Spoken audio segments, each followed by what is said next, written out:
दिल्ली हवाई अड्डे की भीड़ में एक युवक जिसका नाम आदित्य था, तेजी से भाग रहा था।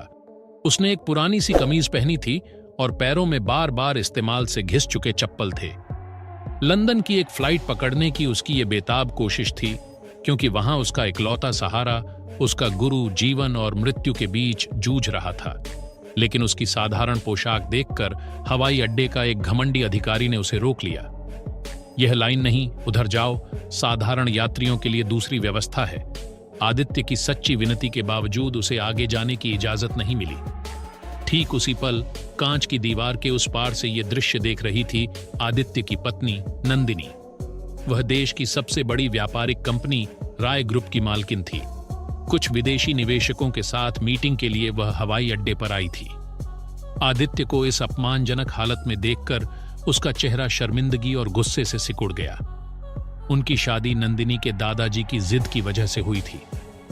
मरने से पहले दादाजी ने सिर्फ इतना कहा था, ये लड़का एक दिन तेरा कवच बनेगा।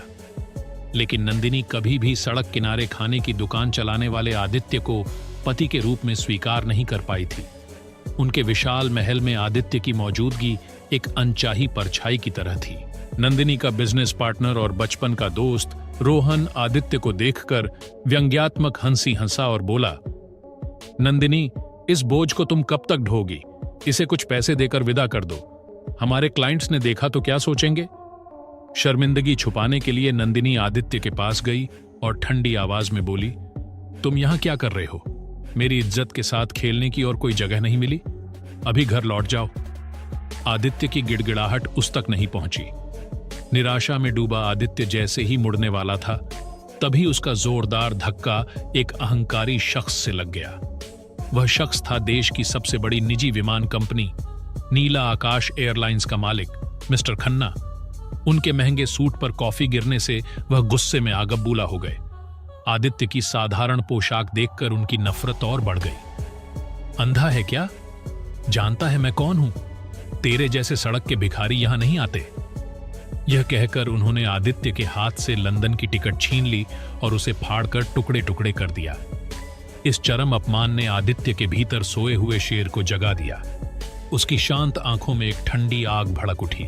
उसने मिस्टर खन्ना की ओर देखकर शांत लेकिन खतरनाक आवाज में कहा, आपने मेरा टिकट फाड़ा है। मैं आपको सिर्फ 10 मिनट देता हूं। इसके बाद आपकी विमान कंपनी इतिहास बन जाएगी। खन्ना जोर से हंस पड़े, लेकिन उनकी हंसी जल्दी ही ठंडी पड़ गई। आदित्य ने जेब से एक साधारण सा फोन निकाला और सिर्फ एक कॉल किया। अविश्वसनीय रूप से ठीक 10 मिनट बाद हवाई अड्डे के घोषणा सिस्टम और न्यूज चैनलों पर ब्रेकिंग न्यूज छा गई। धोखाधड़ी और भारी वित्तीय अनियमितताओं के कारण नीला आकाश एयरलाइंस का लाइसेंस तुरंत रद्द कर दिया गया है और उनकी सारी संपत्ति जब्त करने की प्रक्रिया शुरू हो चुकी है। खन्ना का चेहरा सूख गया। वह डर से कांपते हुए आदित्य के पैरों में गिर पड़ा। उसी वक्त काले सूट में कुछ लोग आए और आदित्य के चारों ओर सुरक्षा घेरा बना लिया। उनके नेता रमेश अंकल, एक बुजुर्ग शख्स, आदित्य के सामने आए और सिर झुकाकर बोले, छोटे साहब, आपके लिए खास विमान की व्यवस्था हो चुकी है। गुरुजी की हालत स्थिर है, लेकिन वह आपका इंतजार कर रहे हैं। दूर से नंदिनी और रोहन ये दृश्य देखकर सन्न रह गए। देश के सबसे प्रभावशाली लोगों में से एक, रमेश अंकल, जिसे बड़े बड़े उद्योगपति सम्मान देते हैं, वह इस साधारण से आदित्य को छोटे साहब कहकर संबोधित कर रहा था। नंदिनी के मन में पहली बार उसके दादाजी की बातें एक नए अर्थ के साथ लौटी। लंदन से लौटकर आदित्य फिर अपनी पुरानी जिंदगी में लौट गया। शहर के एक कोने में उसकी छोटी सी खाने की दुकान थी, जहां वह अपने हाथों से पकौड़े बनाकर बेचता था। उसकी यह साधारण जिंदगी एक गहरा रहस्य छुपाए हुए थी। हवाई अड्डे की घटना के बाद से नंदिनी के मन में एक तूफान सा चल रहा था। उस रात जब वह थकी हुई और टूटी हुई वापस घर लौटी तो रात गहरी थी। चारों ओर सन्नाटा। सिर्फ उनके विशाल घर की रसोई के एक कोने में एक टिमटिमाती रोशनी जल रही थी। उत्सुकता में वह वहां गई और देखा कि आदित्य शांति से रोटी बना रहा था और सब्जी गर्म कर रहा था। नंदिनी गुस्से में कुछ कहने वाली थी, तभी उसने देखा कि आदित्य उस खाने को घर के बुजुर्ग चौकीदार के लिए पैक कर रहा था, जिसकी तबीयत कुछ दिनों से ठीक नहीं थी। चौकीदार संकोच में कुछ मांग नहीं पाया था, लेकिन आदित्य ने उसका ख्याल रखा। आदित्य बड़े प्यार से खाना लेकर चला गया। ये साधारण लेकिन गहरा मानवीय दृश्य नंदिनी के दिल को झकझोर गया। जो इंसान एक फोन कॉल से पूरी विमान कंपनी को बर्बाद कर सकता है, वही इंसान एक साधारण चौकीदार की इतनी चिंता करता है। नंदिनी ने पहली बार आदित्य की ताकत के पीछे छुपे इंसान को देखने की कोशिश की। उसके मन में एक अनजाना संदेह जागा। कुछ दिन बाद राय ग्रुप पर असली आघात आया। एक बेहद अहम सरकारी कॉन्ट्रैक्ट उनके हाथ से निकल गया और वह उनके सबसे बड़े प्रतिद्वंद्वी शर्मा इंडस्ट्रीज को मिल गया। इस खबर के साथ कंपनी के शेयर गिरने लगे और निवेशक मुंह फेरने लगे। नंदिनी अपने दादाजी के बनाए साम्राज्य को बचाने के लिए दिन रात एक कर रही थी, लेकिन कोई रास्ता नहीं सूझ रहा था। कंपनी का सबसे भरोसेमंद पुराना कर्मचारी महेश जी उसे समझाने की कोशिश कर रहा था कि इसके पीछे एक गहरी साजिश है। बोर्डरूम की एक तनावपूर्ण मीटिंग में जब सबने लगभग हार मान ली थी, तभी आदित्य एक कटोरी खाना लिए वहां पहुंचा। उसे देखकर रोहन ने फिर तंज कसा। देखो, संकट के समय हमारा उद्धारक आ गया।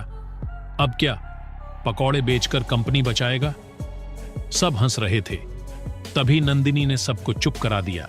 उसके मन में हवाई अड्डे की वो खतरनाक शक्ति और बीती रात का वो मानवीय चेहरा एक साथ उभर आया। उसने अपने दादाजी की आखिरी बातें याद कीं। जब भेड़िए भेड़ की खाल में तेरा साम्राज्य हड़पने आएंगे, तब भेड़ की खाल में छुपा शेर ही उसे बचाएगा। उसने एक अविश्वसनीय फैसला लिया। उसने आदित्य की ओर देखकर कहा, बोलो, तुम क्या कहना चाहते हो? आदित्य ने इस अप्रत्याशित मौके का फायदा उठाते हुए शांति से कहा, अगर मैं कहूं कि यह संकट जानबूझकर बनाया गया है, अगर मैं कहूं कि हमारे बीच से ही कोई शर्मा इंडस्ट्रीज की मदद कर रहा है। उसकी नजर सीधे रोहन पर गई। उसने कंपनी के वित्तीय दस्तावेज देखने की इजाजत मांगी। नंदिनी की मंजूरी के बाद आदित्य ने देर रात तक कंपनी के सारे दस्तावेज खंगाले। उसकी तेज बुद्धि ने कुछ ही समय में साजिश का जाल पकड़ लिया। उसे सबूत मिल गया कि रोहन ने कंपनी की गोपनीय जानकारी शर्मा इंडस्ट्रीज को दी थी और झूठी खबरें फैलाकर निवेशकों को डराया था। अगले दिन बोर्डरूम में आदित्य ने सारे सबूत पेश किए। रोहन का चेहरा डर से फीका पड़ गया, लेकिन उसने घमंड से कहा, सबूत तो ठीक है, लेकिन कंपनी तो दिवालिया होने की कगार पर है। अब क्या करोगे? आदित्य मुस्कुराया और बोला, समाधान बहुत आसान है। उसने वही साधारण फोन निकाला और रमेश अंकल को कॉल किया। इस बार उसने लाउडस्पीकर पर बात की। रमेश अंकल की भरोसेमंद आवाज आई, छोटे साहब, आपका हुक्म। आदित्य ने निर्देश दिया, पहले राय ग्रुप के जितने शेयर बाजार में हैं, सब खरीद लो। दूसरा, शर्मा इंडस्ट्रीज के खिलाफ हमारे पास मौजूद सबूतों के साथ उनकी कंपनी को अधिग्रहण की प्रक्रिया शुरू करो। तीसरा, राय ग्रुप और सूरज एंटरप्राइज के बीच रणनीतिक साझेदारी की घोषणा कर दो। और हां, रोहन को इस कमरे से बाहर न जाने दो। सूरज एंटरप्राइज का नाम सुनते ही बोर्डरूम में जैसे परमाणु बम फट गया। आदित्य उस रहस्यमयी साम्राज्य का छोटा साहब था। कुछ ही मिनटों में खेल पलट गया। राय ग्रुप के शेयर आसमान छूने लगे और रोहन के हाथों में पुलिस की हथकड़ी चढ़ गई। पुलिस के तेज कदमों की आवाज के बाद एक गहरी खामोशी छा गई। नंदिनी एक कोने में खड़ी थी, जैसे तूफान के केंद्र में अकेली। न सिर्फ उसकी कंपनी बची थी, बल्कि उसका जाना पहचाना संसार, उसका सारा घमंड और विश्वास टुकड़े टुकड़े हो गया था।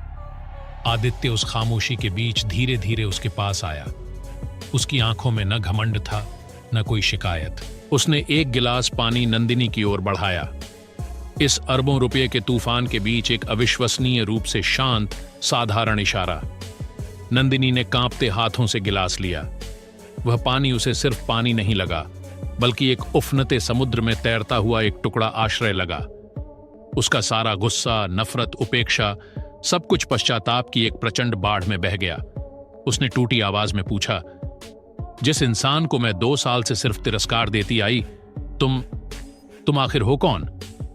आदित्य की शांत आंखों में एक गहरे समुद्र की स्थिरता थी।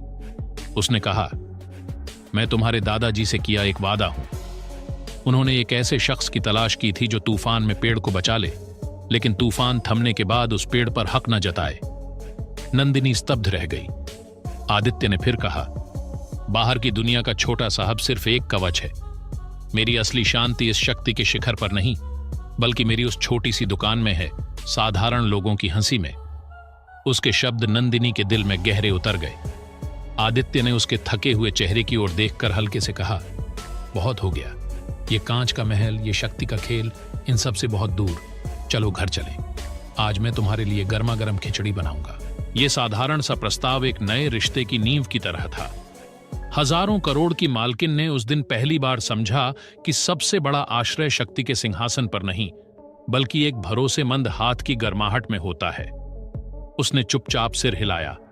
उसकी आंखों से बहते आंसू अब दर्द के नहीं, मुक्ति के थे।